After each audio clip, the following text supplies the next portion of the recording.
Alright, so I'll be doing initial testing on this DSi LL Japanese console. So I'm gonna quickly, I need to look at my notes on this. So this has not been tested. After I assemble them, I do a battery test, which in this case is 4 hours and 20 minutes. Very respectable. So let me go, I have digital records on all the consoles I put together. So let me see what I have on this console. This is 1055. This guy right here. Here's the motherboard. I don't have any spare notes on this. Looks like I reflowed the charge port, component EM1, and the fuse due to charge issue. Perfect. Okay, so the charge port should be flawless. Now, what that means is, I'll kind of get to that when I get to the charge port test. But it should mean that I solved a problem preemptively. So I'm going to look at these screens.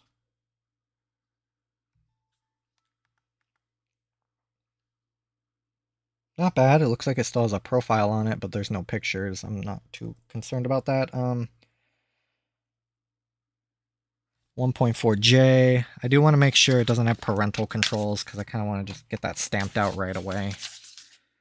Those are a bit of a chore to deal. Well, it's not a chore.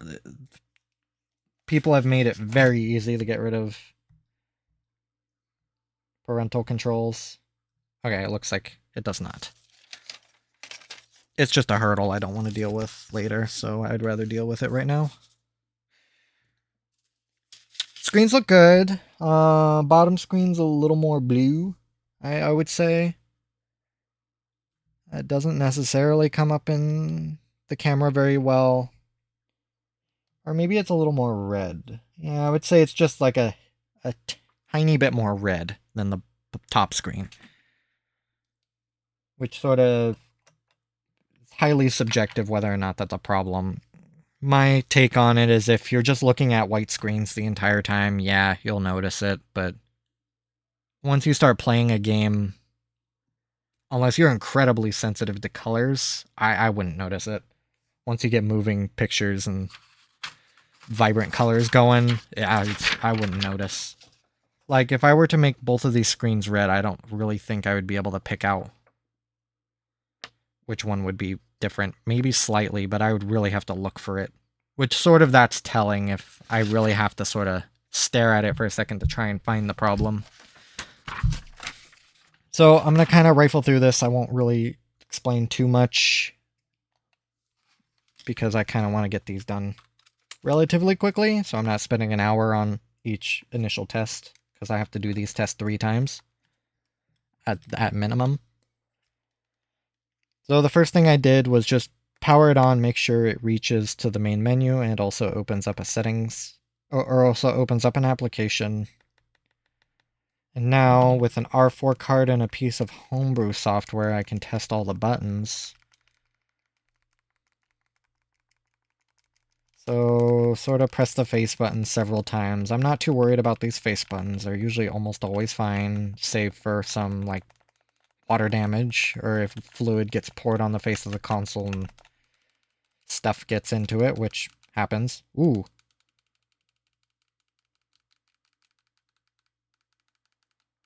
That R button missed an input. Could have been entirely my fault.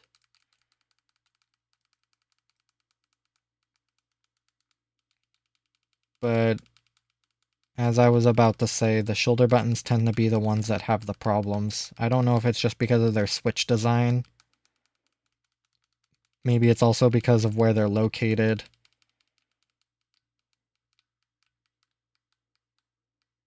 I am not able to repeat that missed input. So that might just be a fluke. On my part, I can't say for certain.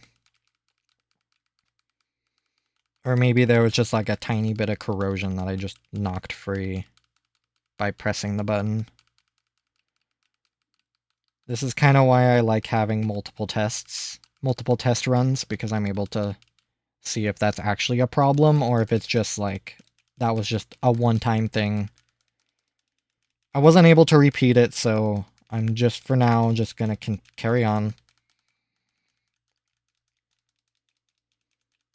I'm usually pretty specific when I'm testing the shoulder buttons because I know they can be annoying and sometimes hiding issues in plain sight. Like I know there was one shoulder button where I would press it all the way down until it clicks and it wouldn't respond. But if I pressed it just a little harder, it would. So if I were doing fast clicks, I wouldn't notice. But when I do my slow clicks, that's when I caught it. So, barring that one sort of weird fluke, I'll call it, everything else looked great. Next, I'll do touchscreen, which I have another application which just turns the bottom screen into a sketch pad. I'll do a perimeter, see if there's any faulty inputs, which I don't see anything. I'll do some swirls. I don't see any erratic or jaggy inputs. That's good. Next is speaker, microphone, and headphone jack, which I'll combo with an SD card slot test. I have a song on this SD card slot. Going to the microphone. When I'm doing volume up and down, the volume buttons are responding. La la la la. Right? Responds. So now I'm gonna listen to this song. It reads the SD card slot and it sees the song. I'll play it, listen to both channels on the console, and then I'll plug in my earbuds to listen to both channels on the earbuds.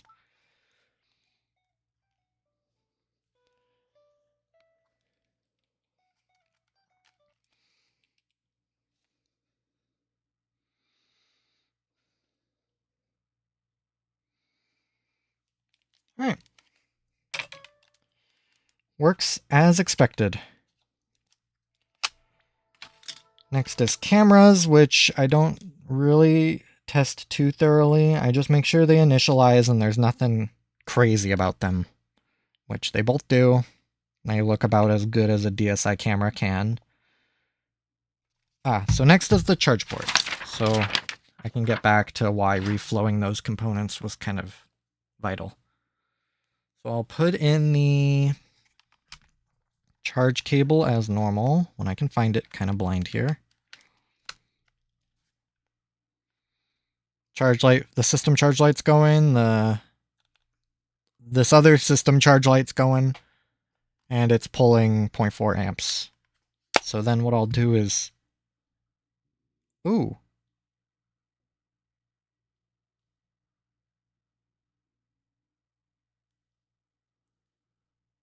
Maybe I did not do a very good job reflowing. You can see the charge light kind of flicker in and out as I moved it around. It's not supposed to do that. Charge port's good. The little plastic tongue in there is solid. Trying to sort of find the point where it doesn't really behave like a... So it's when I have it pushed to the left. I wonder if that is a soldered... I don't recognize that as a solder point. Especially pushing to the left, that's a little strange. Pushing to the left and the right causes it to disconnect. Huh.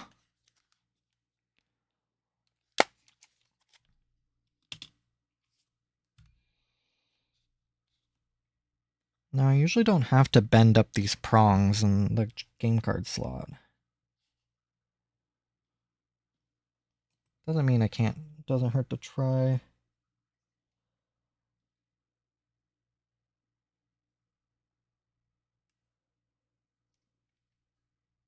I think usually when I try to do this, they just get bent back down anyway. Once you put the charger in, they just flatten back down.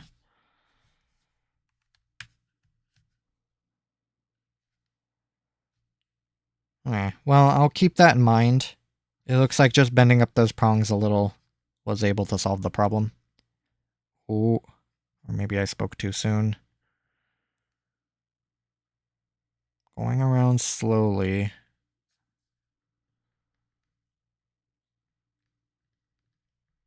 Okay, never mind. Looks like it's good now. Okay, those prongs stayed up. So this is what's normally supposed to happen when I'm jiggling the charge cable around. It's not supposed to go out. And I'm very much trying to make that light go out. That's kind of the point. My poor camera is not liking that light reflecting off the glossy surface.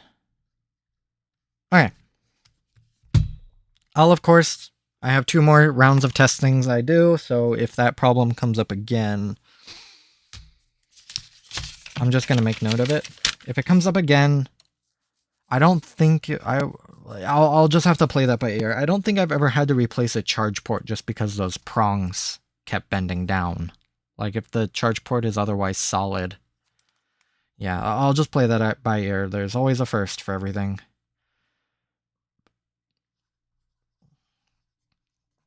Charger cut out.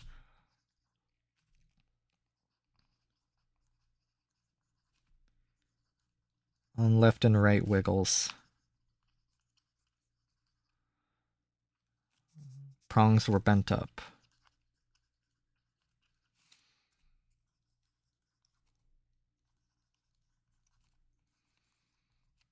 Okay. I'll hopefully know what that means. A lot of the notes I leave tend to be very cryptic and unspecific. I should know better. Before I get too far, I need to do 2 tests I only need to do once. First, I need to see if the console will go into sleep. Which I think I've only ever had 1 console fail this, which is kind of why I do it. Okay, so I put a magnet over the magnetically sensitive component. Screens turn black. Power button freezes. Remove the magnet, comes back on. Perfect. So then I'll go to the DSI sounds menu and sit on it for about 2 minutes, which will be okay. I need to write something down.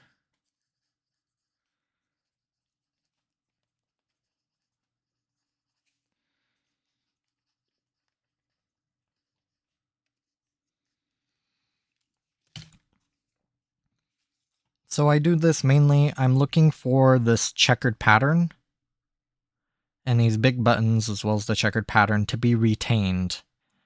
And really what I mean by that is after about 2 minutes, I swap over to the DSI settings menu, which is fairly blank. It's just like solid gray screens with UI elements on it, of course. And if I see any of these checkered patterns on that gray screen, then these LCDs are retaining an image for whatever reason. But my best understanding is that the displays themselves are failing. And it almost behaves like an OLED burn-in type situation, which shouldn't happen on LCDs, but it does surely behave like it.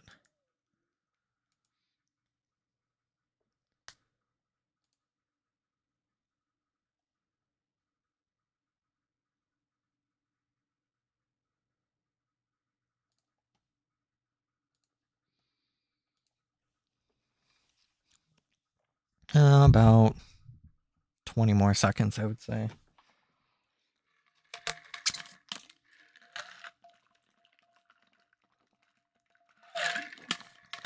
I'm fairly certain it's not motherboard based. Sort of my best guess is the liquid crystals are just not as pliable as they were when they were new. And they just take too much time to refresh. Alright, I don't see anything.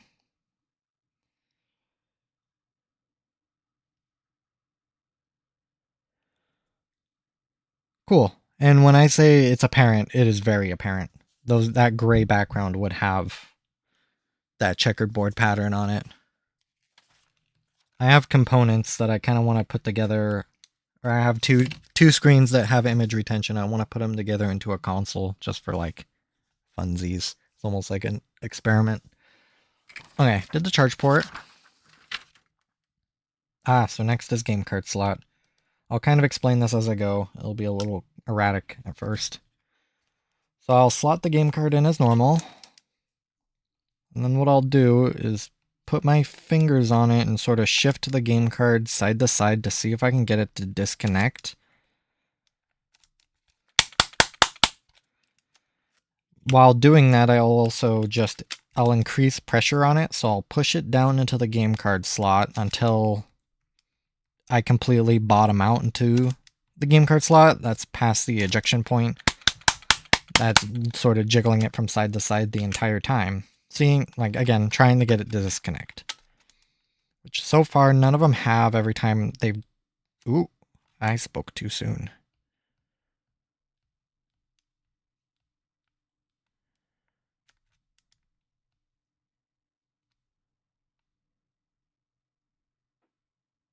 To the right, it's cutting out.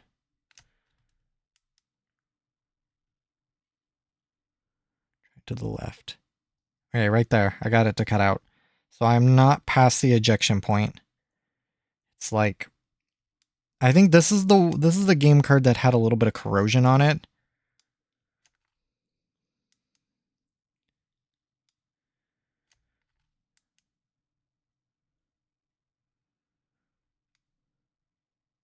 Okay, I am able to get this one to cut out. So I'm going to put this one in a separate pile. So again, I'll shift the game card while pushing down on it, trying to get them to disconnect. And then what I'll do after that is slap the console against my open palm to see if the game card will disconnect.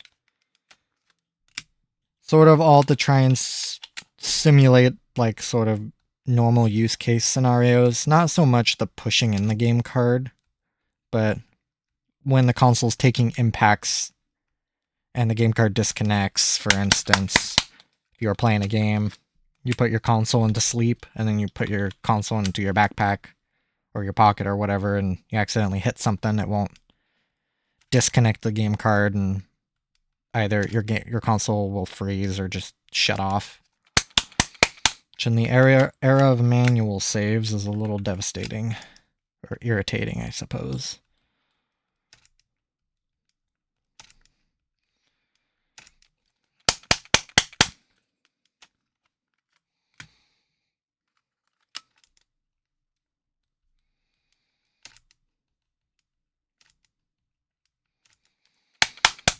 So I'll just do this on my stack of 20 game cards I have here.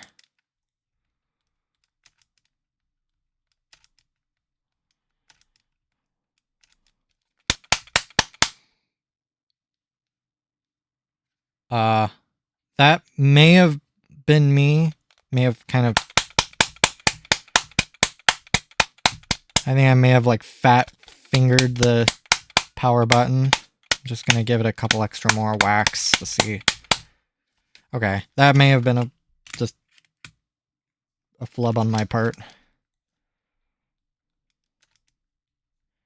Because I don't imagine a scenario where a soft reset like that would happen by smacking the back of the console. That doesn't make anatomical sense.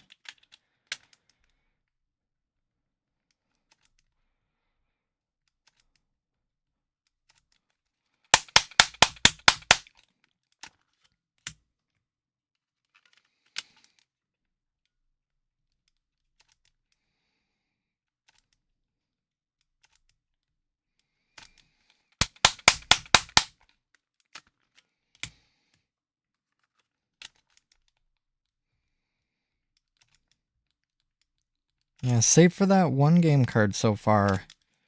Everything else has been perfect. So really what that I can chalk that up to be is, since the overwhelming majority is good and just had one that had just minor issues, really, I had to hold it in a very specific spot for it to disconnect, and that's pushing down on the game card, which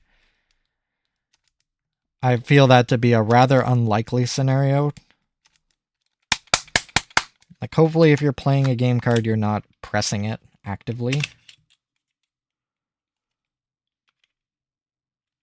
Those two game cards kind of stuck together, which is kind of strange. Is this one just... No, this one's not sticky. I don't know.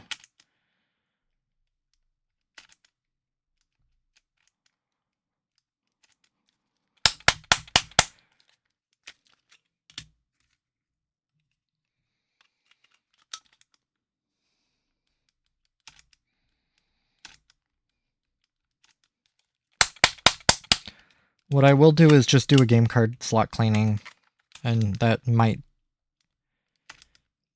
solve the issue with that one game card. It might not. Again, that game card had a little bit of corrosion on the pins, so this could just be a scenario where just the way the pins in this console are and the way those pins on that game card are, maybe they just misalign a little.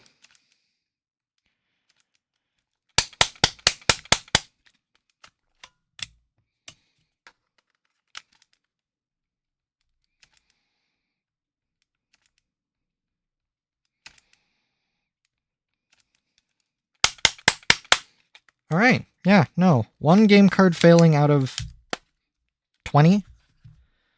That is an overwhelming majority, or an overwhelmingly like positive average. So I will take note of it.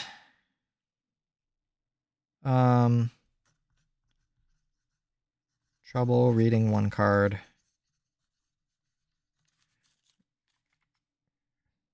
Actually, I'll very much specify it. Trouble reading Zuzu.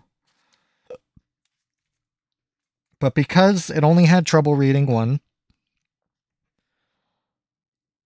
I did get this one. I did clear it. This is something I'll pay attention to when I go to further testings, but again, it's 1 out of 20.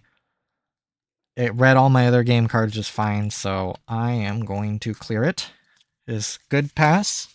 Everything else was great.